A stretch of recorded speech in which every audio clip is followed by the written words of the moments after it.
So Navi, you're a survivor of landmine yourself. How has your nation, Afghanistan, progressed with dealing with the issues of landmine and small arms? Actually, do you know that the 30 years war in Afghanistan created a lot of problems?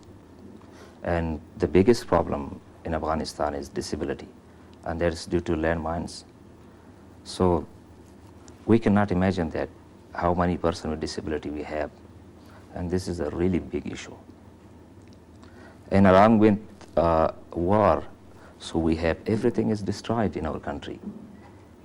Infrastructure of the country is destroyed, education system is destroyed, health system is destroyed. So there is nothing in our country.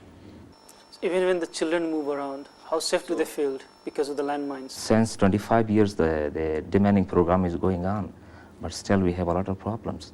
So daily we have 11 to 12 casualties. Every day? Every day. Where do we find the solution? Because the government is trying to deal with it, right? We really need the support of the international community in this case. So if these people really want, I think it's possible. Mr. Lawrence, in your opinion, how does the concept of secularism contributes to peace and stability? There is always a place within a secular structure, I suppose, for the role of different religious communities, so long as secularism is inclusive and not exclusive. Because there are different notions of secularism. There is a notion whereby secularism needs to exclude religion. Now that's a rather extreme form, because when you exclude religion, you're not involving a large part of society, because you have a lot of people in societies that are religious by nature.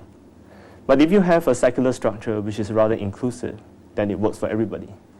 I'll give you an example from my country in Singapore. Singapore is a secular state.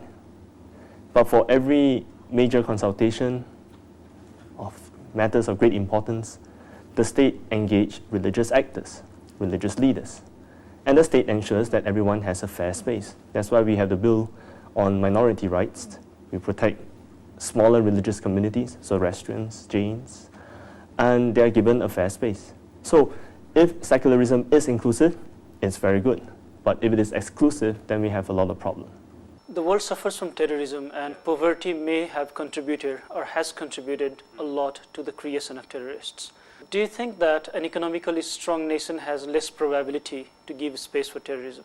I think let's look at the heart of the root of terrorism. It's far more complex than just labeling it or linking it with one aspect, which a lot of people assume is poverty. If you look at the profile of the September 11 attackers, they don't come from extreme poverty. And also, you look at the situation where we had in Singapore, where we had terrorists from within Singapore. They come from good families. They have families. They are able to earn a livelihood. They are not in extreme poverty. So the thing we really have to ask is poverty the heart of the issue, or are we really talking about broader problems? And in our opinion, really, is the aspect of, again, want to use the word inclusivity. I mean, if we believe in a world where it's a zero-sum game, whereby this world belongs to me and doesn't belong to you, then it's a never-ending story.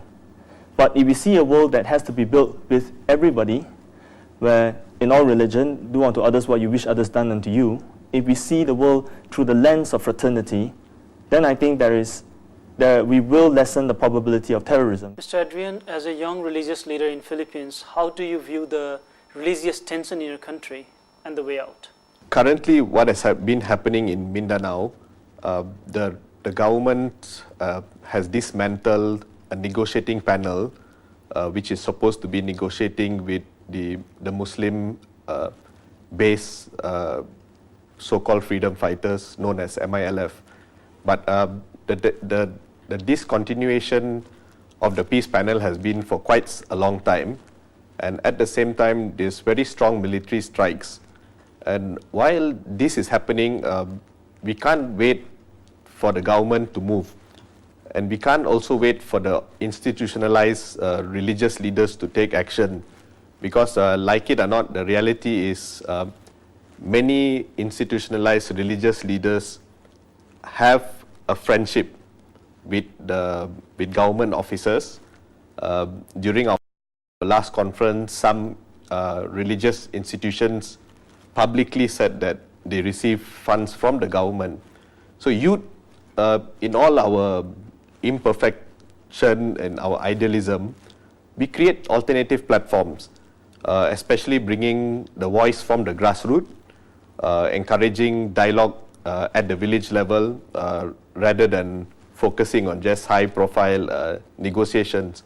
And we have seen some of the success cases where we have managed to solve or deal with the psychological effects of the war, especially among young children. Mr. Eric, your nation Congo suffers from intense internal conflict. There are over 24 of small armed groups. How does the young people view the role of United Nations peace process there? We have hope. That's the crucial thing, because without hope, there is no way forward. We believe that from the support we're receiving with the United Nations, very soon we will come to an end to the conflict. What is the conflict based on? Well, it started in 1906 with, at the end of the Cold War, many governments decided to move from oligarchy, dictatorship, to democracy. And the Congo was one of those governments.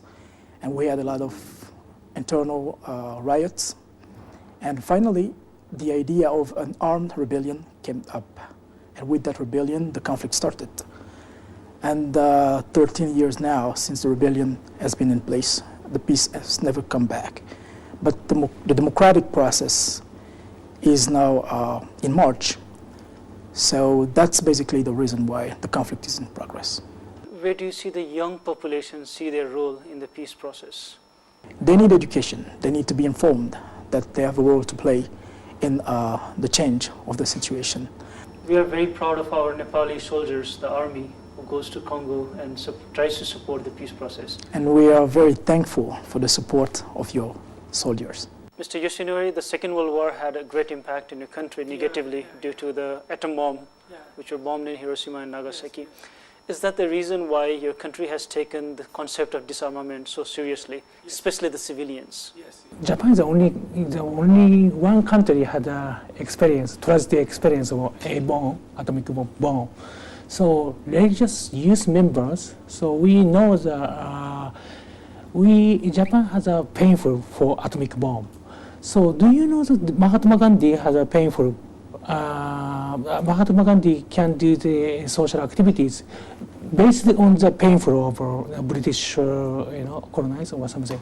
And also Martin Luther King also had a movement for release of black peoples because of painful. So nuclear issues, which countries has a painful? This is we recognize Japanese youth members recognize Japan has only one country have a painful of nuclear issue. That's why we various activities we have to.